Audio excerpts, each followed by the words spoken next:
EPA EV range estimates challenged by new research.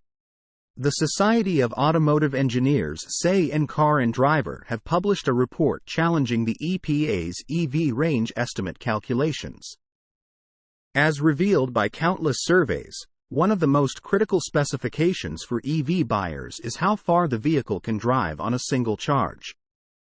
But often, without a way to test it themselves, EV customers are forced to use the number printed on the window sticker or posted on the EPA's website, which is the agency that has typically tracked and measured these capabilities.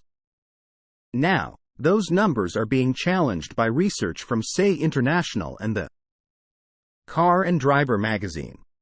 According to the research published by Car and Driver, the EV range estimates published by the EPA are, on average, 12.5% higher than the numbers they achieved in their testing, which could be quite a shock for a car buyer. In comparison, Car and Driver's ICE vehicle testing was only 4% off of the EPA's estimates, which were actually lower than their testing results. As noted in the published report, this range discrepancy was entirely expected, thanks to the difference in testing methodology, but that was ostensibly the point. First, because the EPA only provides consumers with a single highway city combined range number, which is slightly weighted towards city driving 55-45. Customers who predominantly drive on the highway will consistently fail to reach the estimated range number. Further, the inverse is true for drivers who spend most of their time in the city. The EPA was not immediately available to comment to teslaupdate on their testing procedures. The second discrepancy point highlighted in the paper concerns testing methodology, in which the EPA currently provides options for automakers on how to complete the testing. This means different automakers, or even different models, will be dramatically different in their estimated range compared to their real-life range, adding to customer confusion.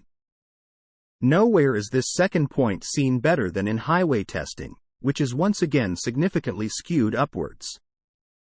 Instead of testing the vehicles at actual highway speeds, 75 miles per hour, the speed used in Car and Driver's testing, automakers test at a lower speed and then multiply their results by a reduction factor, determined by how many runs the vehicle completes.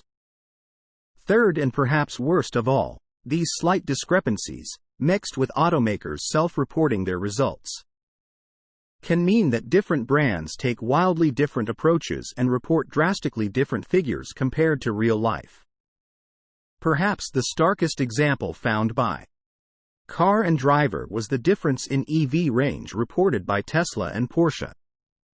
While the German brand was incredibly conservative with its range estimates, Tesla was slightly more generous than the testing completed by the Car magazine. Luckily, according to Car and Driver, fixing these issues would be fairly simple.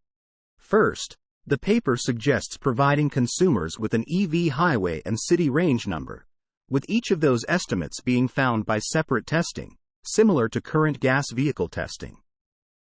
Second, removing or adjusting the reduction factor toward more realistic use, higher highway speeds will provide a more accurate number to consumers. And third and finally, enforcing more consistent testing standards between automakers will help consumers more accurately gauge the capabilities of the cars they are buying. Source: reposted and summarized from William Johnson at teslaupdate.